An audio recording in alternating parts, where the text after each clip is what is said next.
Hello and welcome. My name is Jon Baskin. I'm an editor at The Point magazine, an American-based philosophical magazine, and I'm honored to be here today to talk to Ivan Vejvoda. Ivan is a permanent fellow at the Institute for Human Sciences since 2017, where he's directing a research program on Europe's future. He was previously the senior vice president for programs at the German Marshall Fund in Washington, D.C., and before that, from 2003 to 2010, the executive director of the GMF Balkan Trust for Democracy, a project dedicated to strengthening democratic institutions in southeastern Europe. So that's just his sort of nonprofit civil society experience. He's also served in government, working as a senior advisor on foreign policy and European integration for two prime ministers in Serbia during tumultuous times of political transition, which hopefully we'll talk about a bit today. And finally, he also has a distinguished career as an academic. He's held several professorships in different European countries. The longest of them, I think, is a political scientist at the Institute for European Studies in Belgrade. He's published widely on civil society, totalitarianism, and democracy, and he's the editor of many books, including a couple that will be of relevance today, particularly Yugoslavia and After, a study in fragmentation, despair, and rebirth, which was published in 1997, a volume of essays that he co-edited. So he's going to start by talking a little bit about the conflict in Yugoslavia and sort of what it means in the broader context of Europe, or what it meant then and what it means today. And then I'll ask him some questions, and we'll talk for about a half hour, and then we'll open it up to the audience for more questions. John, thank you very much. Thank you all for coming here on this beautiful Sunday afternoon. It's always unclear whether rain or sun is better or worse for things like the Vienna Humanities Festival, but it seems to be evened out between yesterday and today.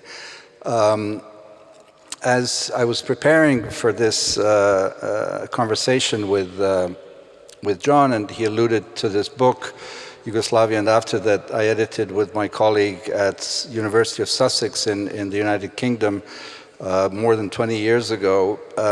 As we were preparing it, we put the subtitle, as John said, A Study in Fragmentation, Despair, and Rebirth, because I knew that there would be a Vienna Humanities Festival with the title Hope and Despair. So well prepared in advance, but we also obviously have Rebirth, which is sort of a stronger sense not only of hope, but things can get better after they get very badly worse.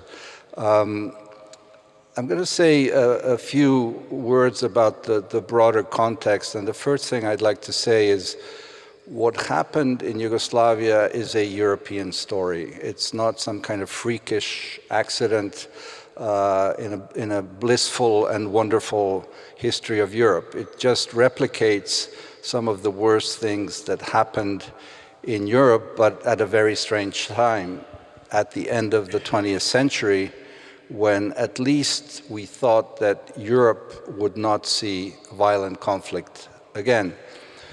European leaders like Macron like to say, that Europe has lived this very long period of peace, 70 years of peace.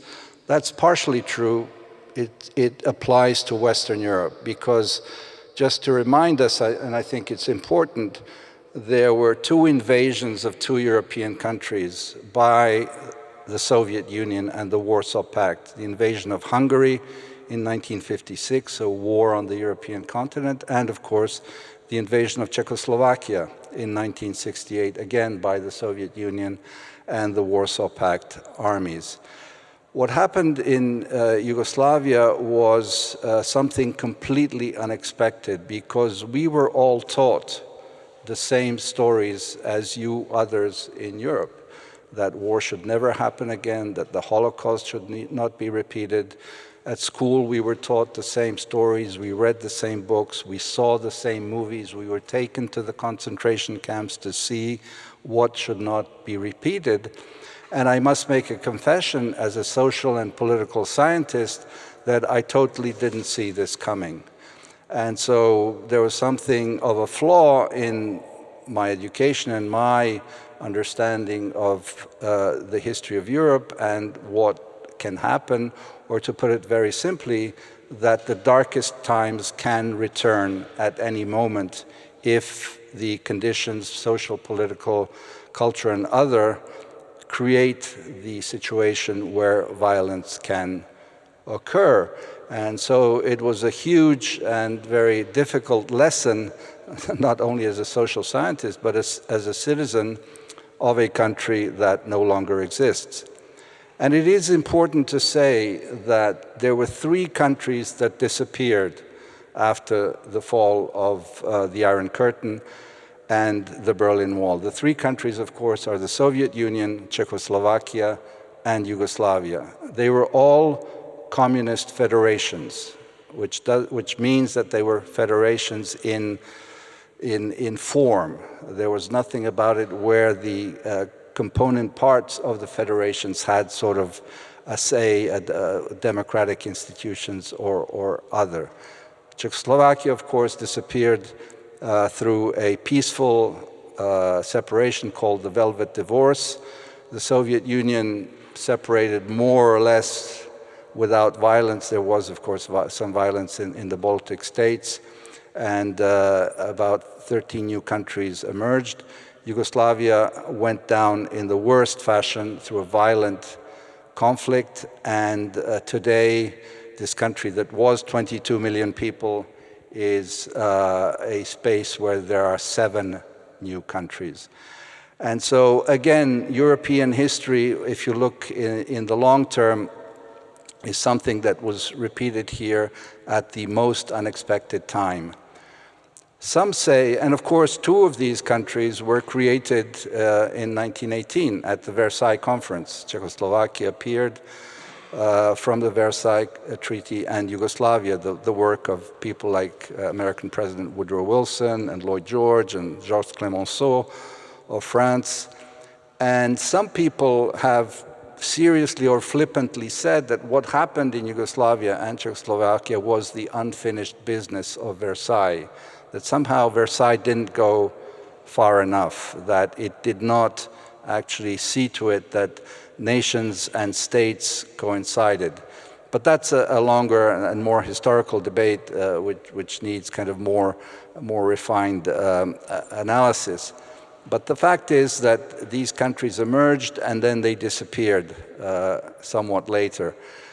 And I think the fact for me, and this is kind of basically I wrote this book with my colleagues to try and explain to myself why did my country disappear in front of me and my family and our friends. What was it that led to this? And some people who have sort of written reviews of this book said that I engage in a structural analysis. Maybe so. But the fact is that there wasn't democracy, to simplify it completely, and that there was, like in other communist states that were totalitarian, semi-totalitarian, or light totalitarian, because Yugoslavia was not behind the Iron Curtain, it was in front of the Iron Curtain. There were many more liberties. We could travel freely at university. You could read liberal philosophy and study and publish. I was the publisher of a book series called Libertas, where we published, Montesquieu and Isaiah Berlin and kind of all of these things. So there wasn't an obvious reason as you were living as a citizen that it would necessarily go from communism into violence before it went into some kind of hopefully democratic transition. And it did. But the question, and this is linked to what Ivan Krastev was saying yesterday and partially also Misha Glenny in his talk, what seemed to many at that time in 1990-91 to be the exception, the fact that Yugoslavia was going through a populist, tribalist, call it what you want, fascist dynamic where the ethnic identitarian politics took over, and that the leaders of the respective republics, as they were called, the 6 republics, went at each other's throat to retain politics, that this was completely like the car going on the wrong way on the highway when all the other cars are going in this direction. Ivan Krastev, in his very creative way, said, well, maybe this was the real direction of history, and all the cars going in the other direction were actually the exception, that it was the end of history, that it was liberalism triumphant, that everybody would become democratic in the world, and that there would be a convergence towards something that was what we would call a kind of a society where democracy, freedom, the rule of law, and human rights would prevail. It was stunning to see that basically 15 or 20 years later, with the onset of the economic and financial crisis, suddenly you started seeing populist and tribalism and identitarianism in everywhere, from the United States to Germany and backwards. And suddenly what we thought was the total exception suddenly became, I don't want to say the norm, but a very strong political dynamic in a variety of countries. And of course, the picture is mixed, and we have a variety of views. One final thing I want to say before I close this brief introduction, and this is linked to what Misha Glenny was saying, for those of you who were here, about organized crime, global organized crime, what he calls McMafia, actually had a strong center in Europe in the war that engulfed and made Yugoslavia disappear. And that is the fact that it induced a lot of organized crime, because Yugoslavia came under the harshest sanctions that had ever been imposed on any country. And I seriously say everything was sanctions. There was no Coca-Cola, no Mickey Mouse on television anymore. Every aspect of investment and trade was cut off. And that meant that the leaders of these now smaller states had to engage in smuggling. And that was something that then criminalized the region as well. And so when Milosevic was finally thrown out of power peacefully by choice in the elections in 2000, we were left, at least in the country that now became mine, called Serbia, in a criminalized society and a criminalized state. And that has been a lot of reason why it has been more difficult to get out of the past that we had. And obviously, like other countries where corruption is still present, it is something that is very important to be tackled. And we've seen, unfortunately, with the killing of journalists in Slovakia or in Malta, that this is not something that any country is immune to. And finally, last note, on a personal note, the disappearance of your country is not something I would wish anyone to have to live through. It's a very traumatic experience to live through the loss of country, because you're in school, there's the map of your country, and you sort of, there's this embedded view, there's a hymn to the country that you're used to when your sports people win, and suddenly there's a blank sheet. And so I think living here for 2.5 years, I've come to understand how difficult it must have been for those who lived the end of the Austro-Hungarian Empire. Not to say that these things are equal, but in the lives of people, and that's why I say it's a European story, it has happened many times through history. The only strange thing is that it happened in Europe when it shouldn't have happened. So I'm going to start by sort of picking up a little bit on that personal note, and we're going to talk a lot about sort of moving forward from 1989, what lessons and what things we can take for today's politics from that experience. But first I want to kind of go before and think a little and just ask you a bit about what shaped your own political hopes for your country coming up to 1989 and what you thought would happen after the fall of the Soviet Union, and sort of how your own political education, you mentioned Czechoslovakia in 1968, but you've also written about your education in Paris at that time and how that shaped some of your political hopes going forward. So I thought you could talk a little about that.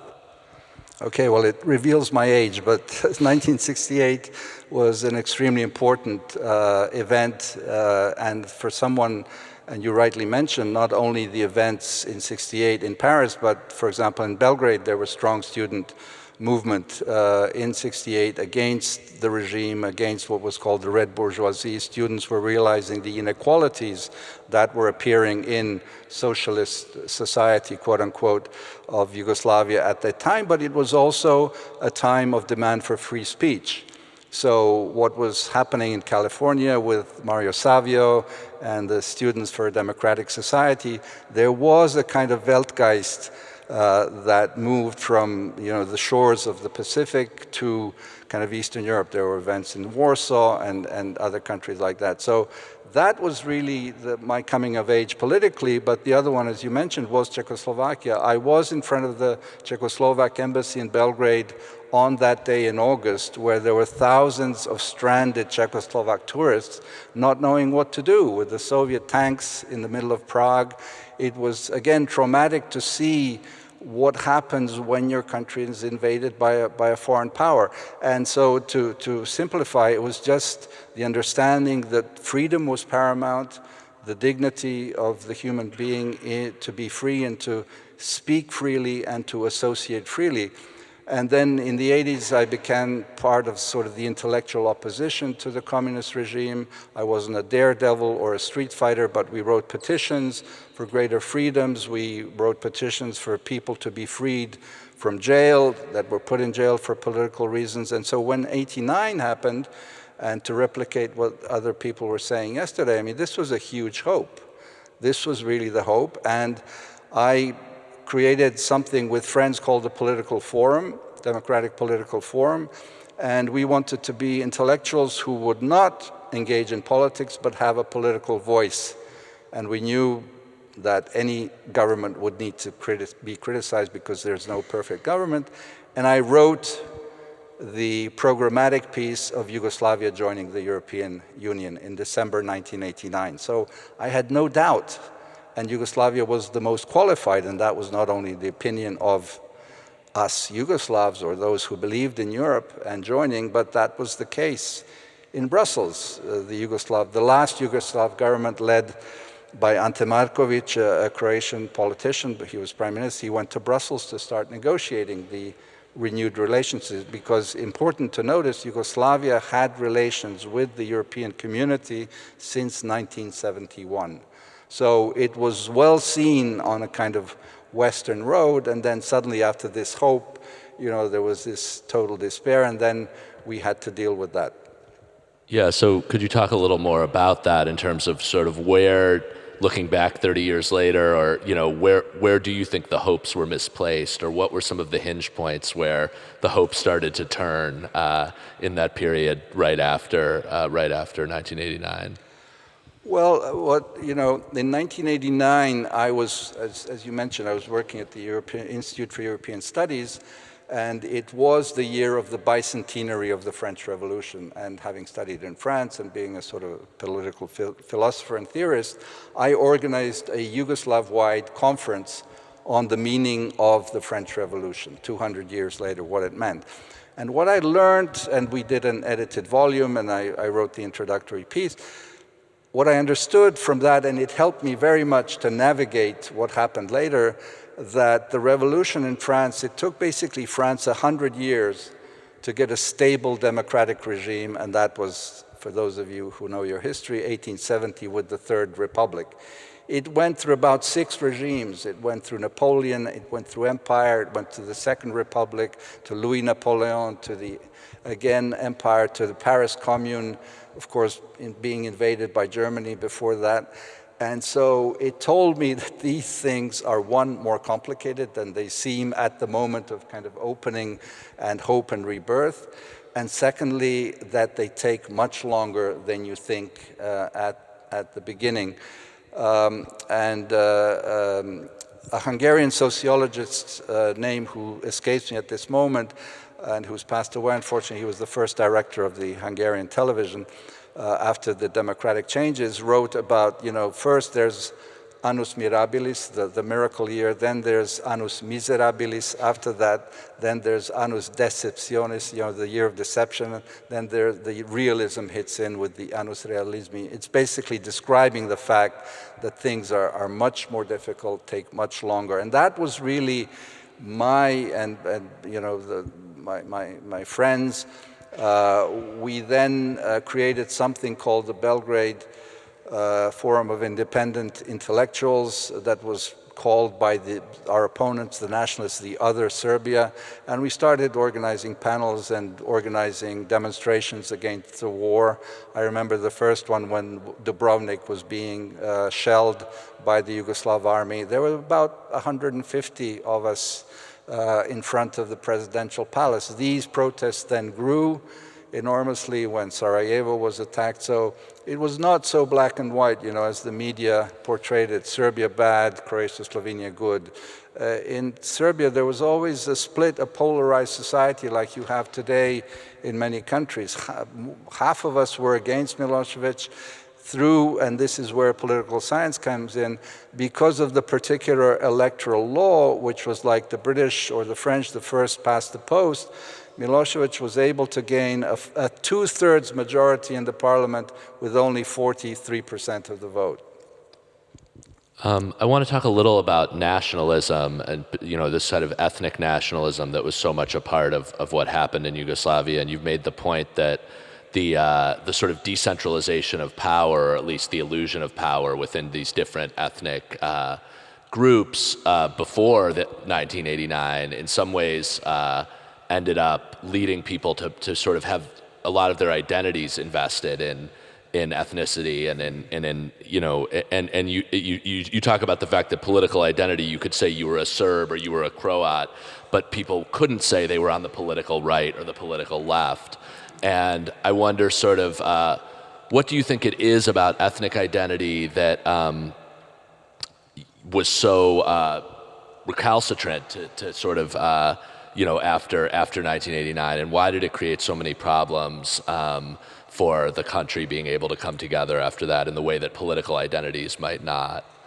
Yeah, that was a quote from I can't remember now whether it was a journalist or someone else who said, Yugoslavia, you can't say you're a leftist or a rightist, you can say you're a Serb or a Croat.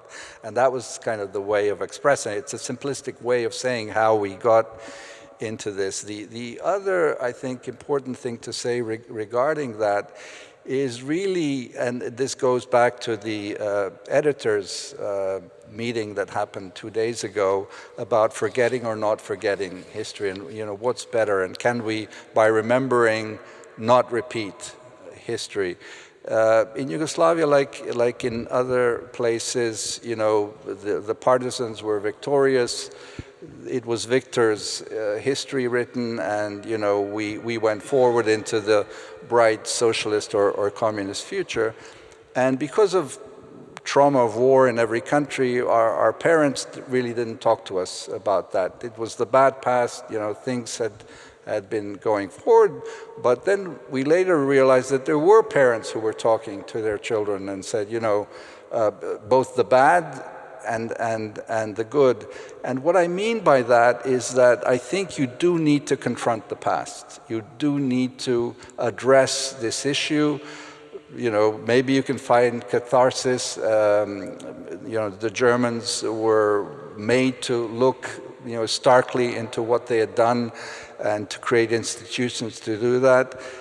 In a country like Yugoslavia, this had not happened because during the Liberation War, at the same time, there was a very violent civil war between the various groups, and not to go into that. And the fact that that had not been dealt with emerged. And I think to demonstrate to you how leaders can deal with these things, I will make the parallel with Spain. In Spain, when Franco died, all the political parties, from the Communist Party to the monarchist parties, they agreed, we will not touch the history of the Civil War, because if we open that Pandora's box, all hell will break loose and we'll probably have another war. Now, those of you who follow closely world news in Spain, you will know that there's the decision now to exhume Franco from his grave in Valle de los Caídos and to put him in some other place. In Yugoslavia, the exact opposite happened. The politicians, to legitimize themselves as national leaders of Serbia, Croatia, Bosnia, etc., decided to go into the Pandora's box of the Civil War and say, these guys are going to go after us. These guys will go after us. And there was suddenly a kind of circus of, very deadly circus of recrimination. You are to blame for this and that. You are to blame. And there was a kind of circle of fear that appeared. Because they were all communist politicians, and to retain power, they needed a legitimization. The easiest tool was nationalism, identitarian politics, and they were unfortunately very successful at whipping up these emotions. I do want to add that there was a socio-economic component. I don't want to be too Marxist about this, but I think we cannot deny that we had a shortages crisis after Tito's death in the mid-80s. There was an unemployment crisis. Susan Woodward, whom some of you know, who's a scholar, wrote a big fat book called Balkan Tragedy, where she uses this argument very eloquently to describe that aspect of what led to the breakdown. But I think you need to combine these different levels of analysis to understand that nationalism really took the upper hand, and looking at what's happening today, again, to go to the various AfDs, Pegidas, the Le Pens, or the Salvinis, you see how that populist rhetoric, or Trump for that matter, is being used.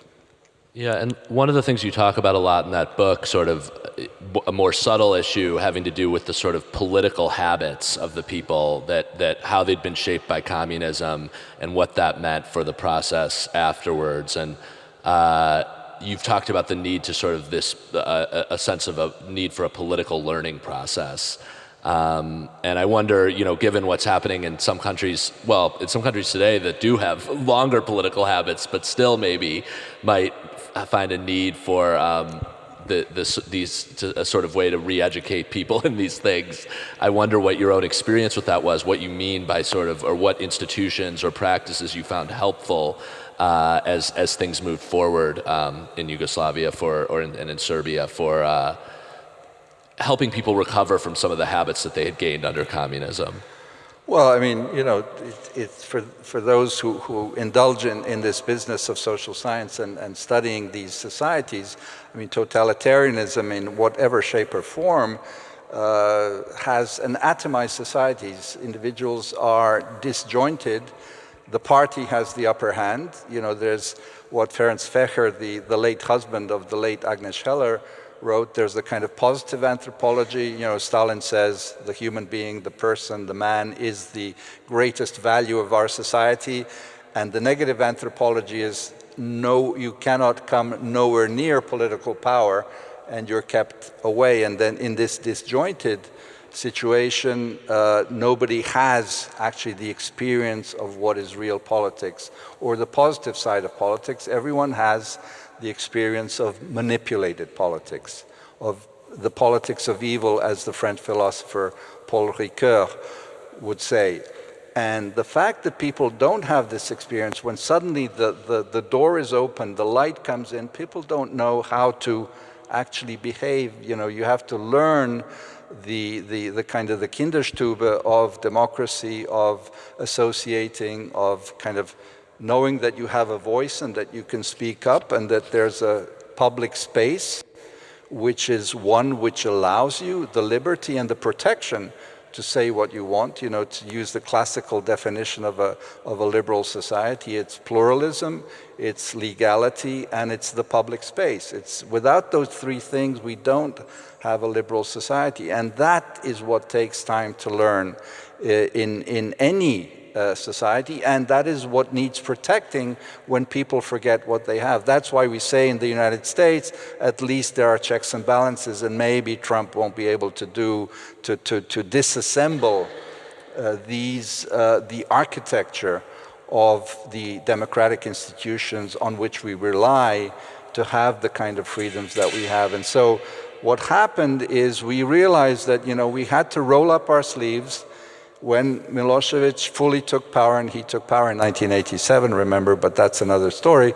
And but when he became the nationalist leader that wanted to do what he did, and that was to slowly start putting the building blocks in what East European dissidents in the 70s and 80s called oases of civil society. We needed to create these spaces and slowly start expanding them.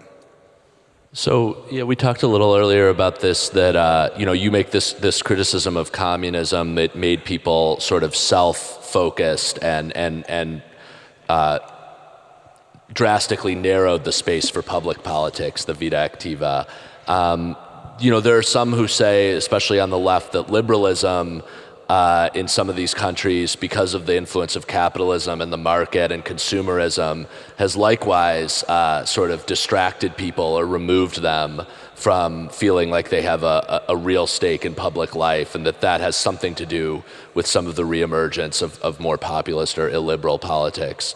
I wonder, as sort of a liberal intellectual, how you think about the way that liberal societies, some of which, unlike Yugoslavia in 1989, have had longer experiences of democratic habits, but seem to have some of them being undermined now, sort of how liberals can think about that problem from that direction too. Yeah. Let me preface that by saying that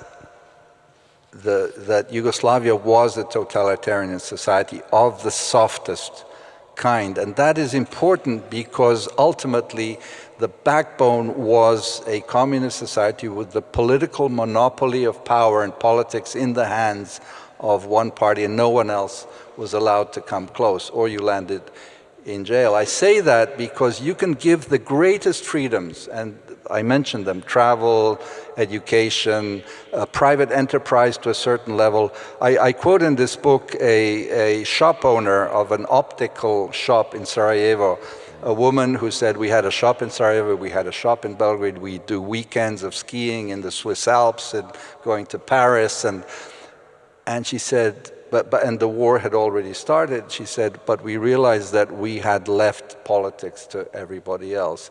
And that's what a kind of consumerist society does. People indulge in their private habits, which is the characteristic of modern society, as Benjamin Constant in his famous essay about the liberty of the ancients and modern says. But as you remember, Constant concludes his essay by saying, but wait a minute, somebody must be looking at what politics are doing, because if we all go back to tend our garden, like Voltaire says, there's always the danger of power alienating itself.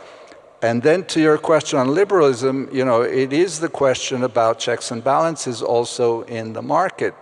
As a very good American friend says, we talk about deregulation of the market and what led to the subprime crisis and the fall of Lehman Brothers, etc. He, I think, rightly alerted me and others to the fact he's called, actually, no, this is regulating for the richest part of society. This was regulating so that people could make profits above profits above profits. And that is where there is not such thing as an unfettered market that will kind of raise all ships and level things out. The state must come in, or the public interest and the common good must come in, so that these forces that would like to completely be unhinged from control be brought back under control. And I think that's what we're seeing. That's why we have the rise of inequality, not to raise the bigger question of our whole model of society and civilization, where growth and profit are the determination of everything, and everyone having 2 or 3 cars in certain countries. So I wanted to also touch a little on your experience actually working in government with the Serbian Prime Minister, Zoran Djindjic. From 2001, you worked in his administration until 2003, and I know that you saw him as someone that did give reason for hope, a sort of liberal politician who was able to be effective in those circumstances. And I wondered if you could talk a little bit about his qualities as a politician, and also if there are any politicians today. I know, in a speech in 2017, you spoke optimistically about Macron, and I wonder sort of how you think about that now, and where you see reasons for hope today in dealing with the reemergence of some of these nationalist and populist movements. Well, to state the obvious, which must be constantly repeated, there is no such thing as an angelic politician. They're all human beings with their faults and their positive sides. I think the balance there is what counts. Djindjic inherited, as I said, a criminalized society. We all did, and a criminalized state. And it was about, moving forward in the quickest possible way to catch up, because, the transition had started in Hungary and Poland in 1989. This was 2000, 11 years later. We were not only the last wagon of the train, but kind of the caboose at the very end. And you had to have a fast pace to catch up if you wanted to join Europe in the sense of the European Union. And so he was extremely energetic. He was a philosopher, a political philosopher by trade.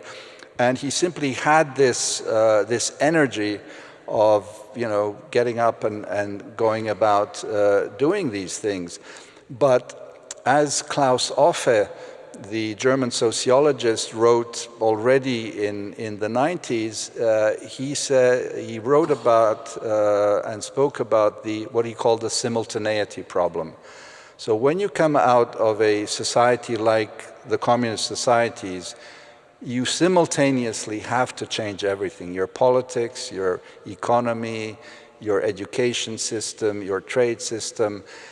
It's not, at least after the dictatorship in Portugal and Spain and Greece, they had a capitalist economy at least, so you didn't have to do that. There were all these other things. So the simultaneity problem was something that we confronted. And the only thing I learned being in government, because I'd studied it, I'd written about it, we lived it as a family and friends, was the humility of understanding that you're juggling 20 balls at the same time. And obviously 4 balls will fall. You can't keep them all in the air and moving at the same time, in spite of the political will, of the readiness of society to move forward. And you realized, what I learned from studying the French Revolution, that this will take time, but there needs to be a kind of forceful movement on some of the key things. And I'd like to recall the famous quote of Ralph Dahrendorf, the German sociologist, British lord, who in his book on Reflections on the Revolution in Eastern Europe, written in 1990, wrote about this very thing. He said, you can change a constitution in the span of 6 weeks and write a new one. You can probably turn around your economy and stop the command economy and give the market forces the right to act in about 6 months. But he says it will take about 60 years to get a full-blown democratic civil society with a public space where people know how to use their voice and their freedom of association. And that was kind of a very succinct way of putting in front of us what the challenge was, because obviously he knew his history very well. And sort of my cautiously optimistic comment to that, well, at least 30 years have gone by, so we have another 30 years until we have that democratic civil society. And then, today, what sort of gives you a sense of hope about coming through the period right now politically? Look, well, first of all, by nature, I've been an optimist. I'm an extremely cautious optimist now. The accent is on the cautious after what happened to me, my family, and all of us, to see my country disintegrate in front of my eyes. And that is that we are in Europe. We are on a continent that's called Europe. Because, I've often woken up in these 30 years and said, my goodness, what if we were, for all the things that we know in Africa or somewhere else. There is something called the European Union. And for all of its faults and all of its difficulties, it is still a beacon where democracy and the rule of law reign supreme. With all of the, very difficult things that are happening with the economic crisis, with the crisis of the Eurozone, with the Greek debt crisis, with the rise of the various populist right-wing movements, it still is the only game in town for us. It's a weakened game. It is one where people are cautious about saying what they belong. We have lower levels of people answering the question, do you want to join the European Union, than we had 20 years ago, but in my country still somewhere around the 50% mark. I would call that a healthy support. It's not the kind of North Korean 99% support, but it's one where people understand. Why do I say that? Because there are so many people from the former Yugoslav republics who live in Austria, in France, in Germany, in Sweden, in Switzerland, in Italy, and these are people who left, the parents of the people who live today left in the 60s as far as Yugoslavia is concerned. Tito opened the borders, there was unemployment. But why do I stress this? Because Yugoslavs knew what is happening in Europe since the 60s. People travel, from Vienna to Belgrade, it's a 6-hour car drive or a 40-minute flight. I talked to Uber drivers who are from my country. I said, when were you there the last time? Oh, last weekend I went to visit my family in Leskovac or Niš or elsewhere. And again, why do I say that? Because if people were to vote today or next Sunday, do you want to join the European Union? We would have a great majority who would join. Why? Very simply because the greatest number of people have simple common sense. They know that there is a greater level of certainty, a greater level of predictability, and a somewhat greater level of prosperity than if you stay outside of the European Union. Now, of course, that might change. Just like my country disappeared, the European Union can disappear. But that is why we have to be very watchful about what is happening and why a country like Yugoslavia, that's completely different than the European Union, which has basic institutional democratic structures, we must be watchful so that we don't go blindless into a return to the dark times in Europe, which is possible. Okay, on that note, I wanted to open it up. If there are any questions from the audience? Yeah. Thanks. Thanks very much, Nick van Praag. That's a fascinating conversation. I have a couple of questions. One is on the role of the Hague Tribunal in facilitating, perhaps, or not, the process of people coming together. And you mentioned the sort of European vocation of Serbia. I just read the biography, George Packer's biography of Dick Holbrooke and his role in Yugoslavia. And I was wondering how you saw the American role. And third question, as a Brit, what message would you have to Brexiting Britain from Yugoslavia, and what might make them sit up and think again about that particular experience? Well, the last question is the easiest. Don't do it. It's I've quoted already several times, not here but elsewhere, when the North Macedonian Foreign Minister Nikola Dimitrov, who's a close friend, and they'll join NATO now soon, and obviously hopefully they get a date to begin negotiations with the European Union. In the Netherlands, he was asked by some journalists, he said, why do you want to join? Look at Europe, it's in a destitute state, it's sort of falling apart at the edges. And his simple answer was, you don't know what it is like to be outside of the European Union. And so, yeah, we're following Brexit, and we're keeping our fingers crossed.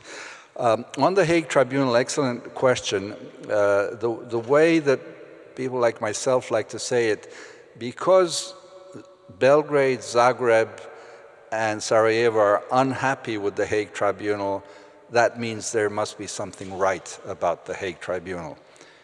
again, there's nothing angelic about it, but it was crucially important that it existed and that it did what it did.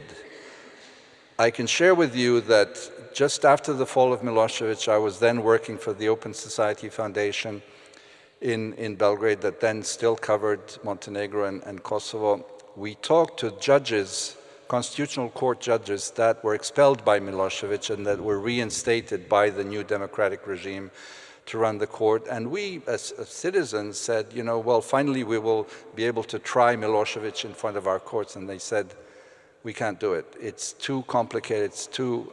And so the reason that there is a Hague Tribunal, because the courts were unable to handle such big trials.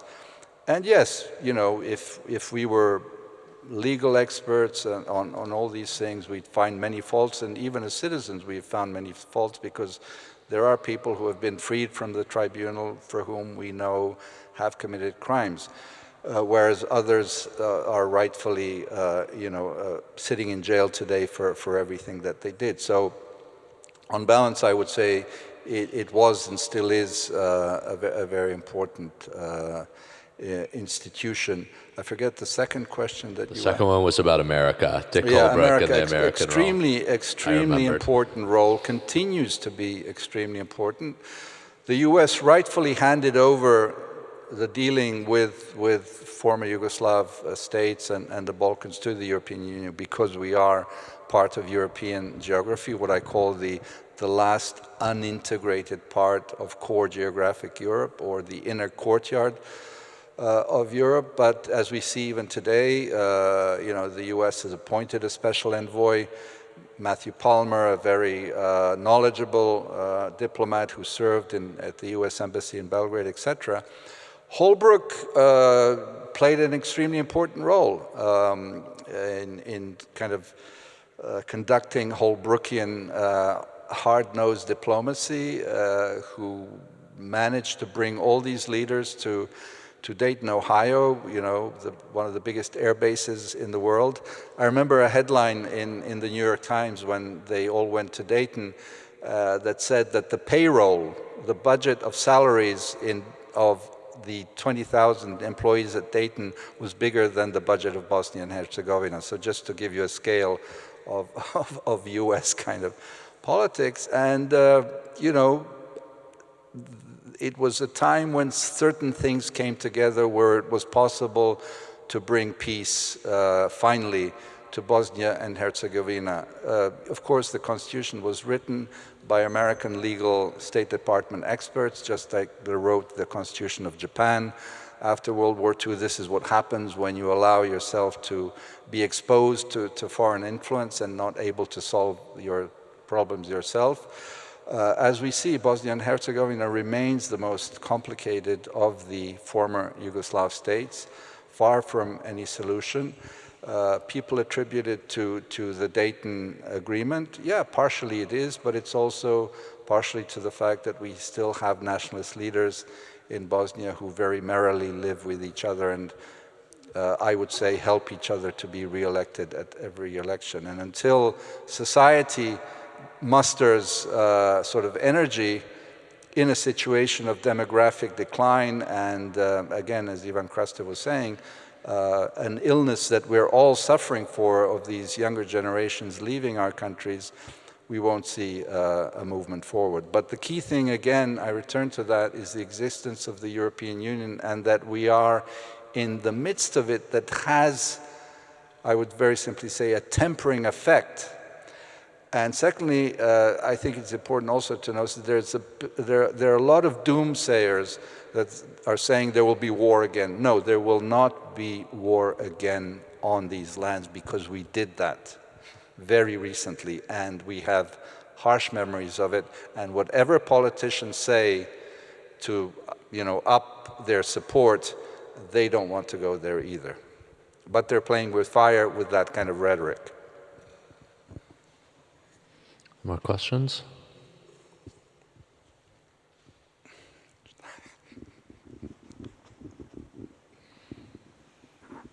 Many thanks, Ivan. This is so interesting. When I look back at the 90s, I remember explanatory narratives that were doing exactly what you highlighted, like saying this is the exception within the European pattern. And they were pointing at the multi-religious and multi-ethnic composition and decomposition. So I was wondering what you would say about that today as factors for both things, composition and decomposition of former Yugoslavia. Wow, that's a big question, Milos. Yeah, I grew up part of my childhood in Belgrade, and Belgrade being the capital, the biggest city of the Balkans at that time, close to 2 million people. In the classroom, we didn't know who was Serb, who was Croat, who was Roma. Well, we knew sort of who the Roma were, the Roma kids. Who was Jewish, we were simply all equal. There was no distinction. Those who came from Bosnia were all Bosnians, no matter whether they were Serb, Croat, or Bosniak, or Muslim, whatever you call them. It was indistinguishable. So there was, to simplify, a sort of melting pot that was happening. I learned from friends who had grown up in Bosnia in smaller towns that these differences were slowly also being lost between the different nationalities.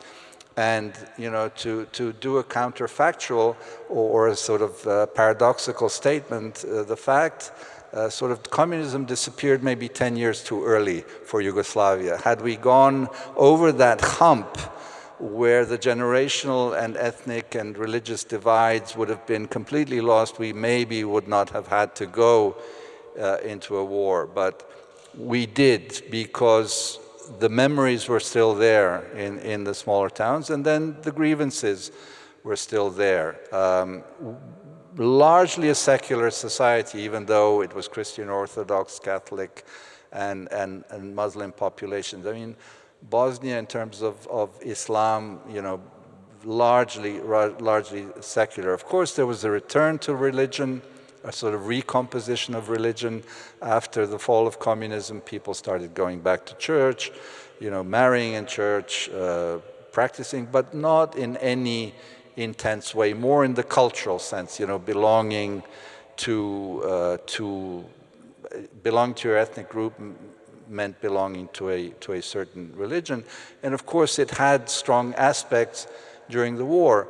But let me just say, of course, that the war was extremely complex in the fact that there was a lot of cooperation between the warring sides.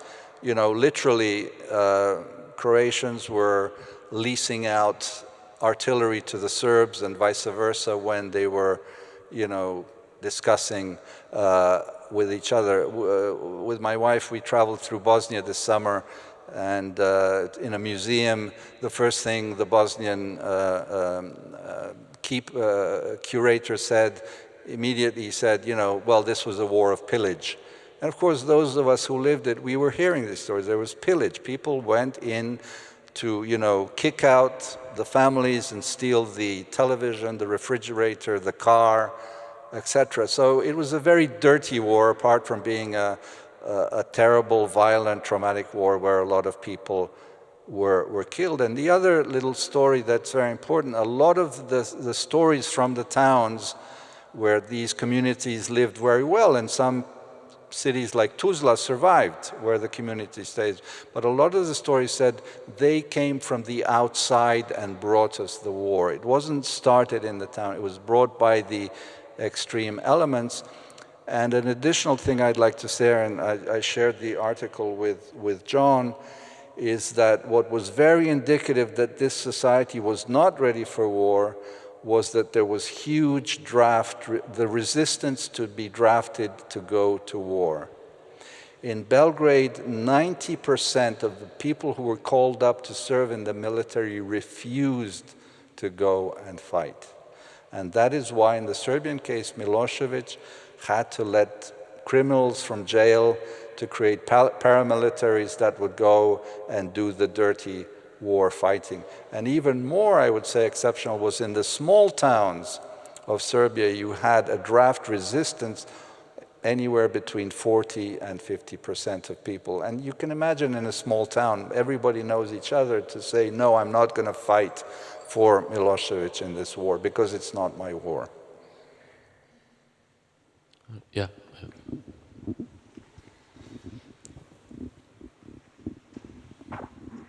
First of all, thank you very much, although unfortunately I missed a part of your presentation.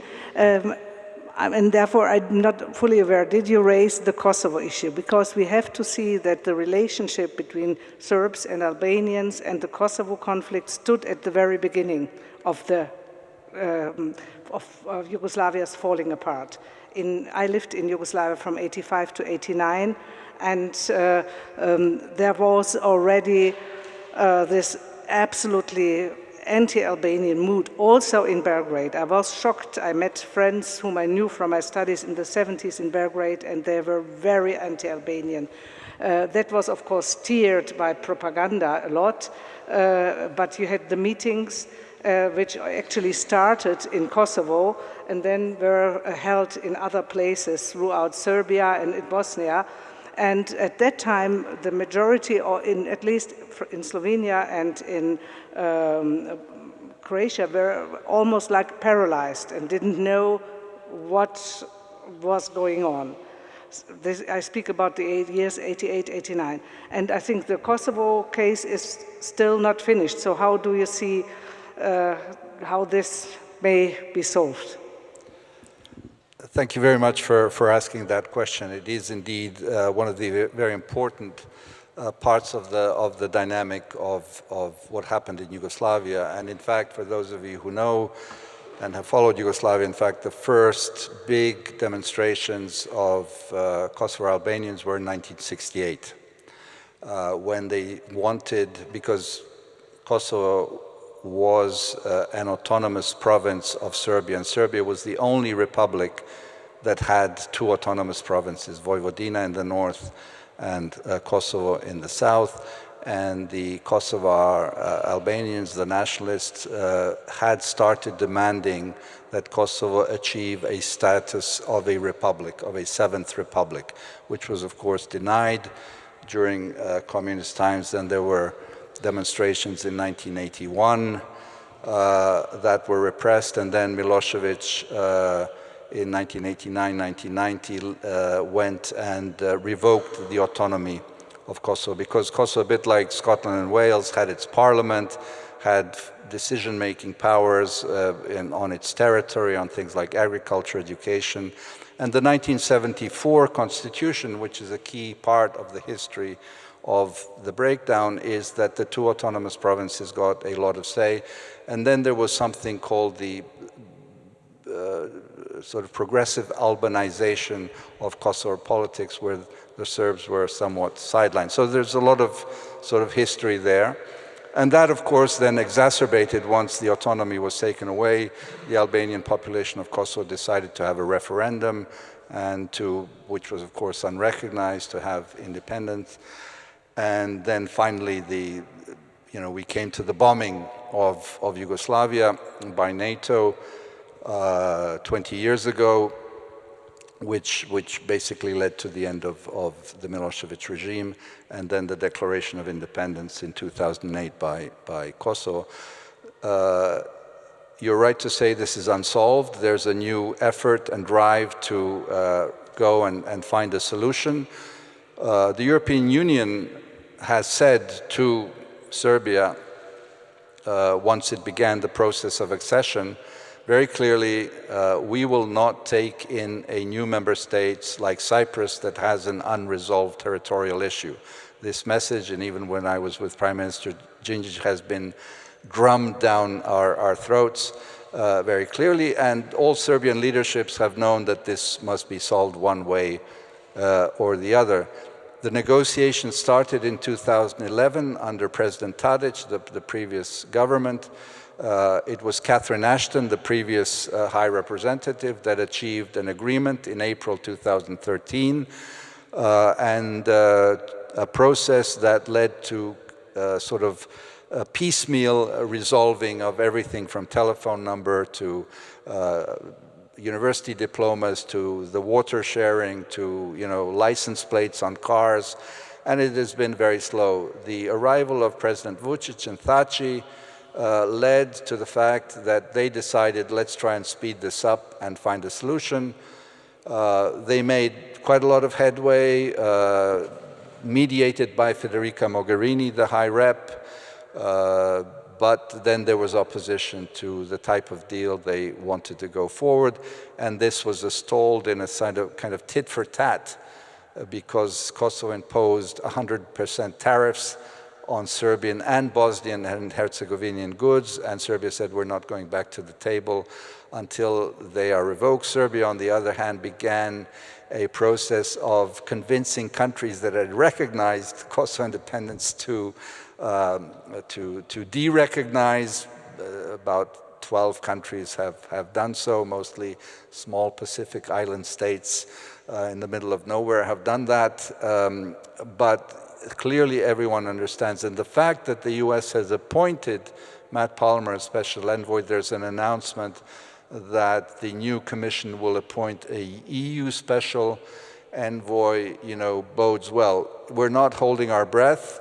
I mean, there's an ideal scenario that they could achieve an agreement by, if everything falls into place. A lot will depend on the elections, parliamentary elections in Kosovo that are being held now in a week's or 2 weeks' time. I can't remember the exact date. And depending on the government and the willingness to go forward. On the Serbian side, I think whatever you may think of President Vučić, he is determined to solve this. Whether there's a partner on the other side, whether there's enough convincing from the US and Europe to move forward, we'll see. Is it time, or do you have time for more? Or? One more question? Yeah, sure.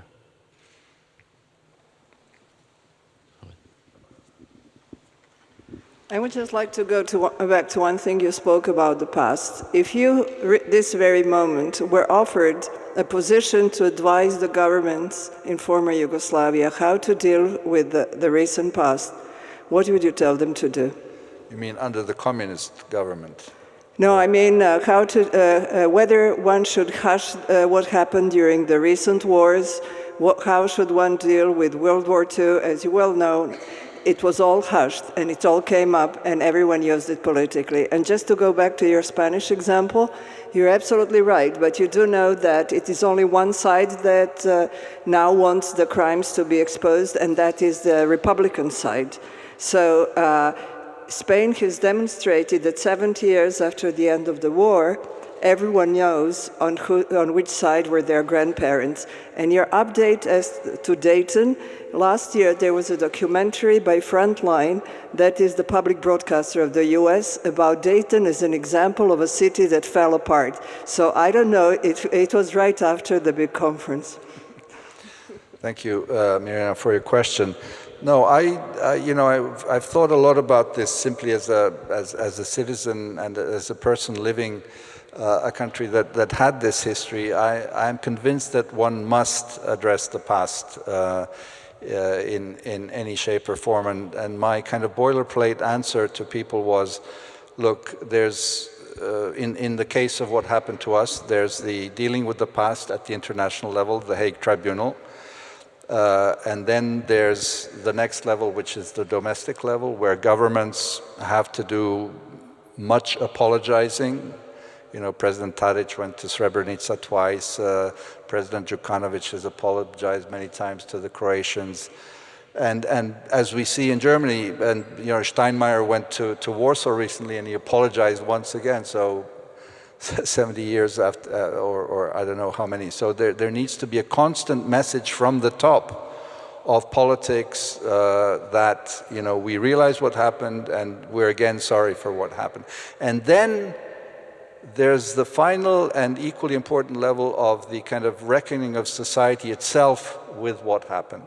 And that is where education, school books, going to visit, the concentration camps, having children learn taking victims to classrooms like has happened with Holocaust victims going to school. And again, it's a constant work.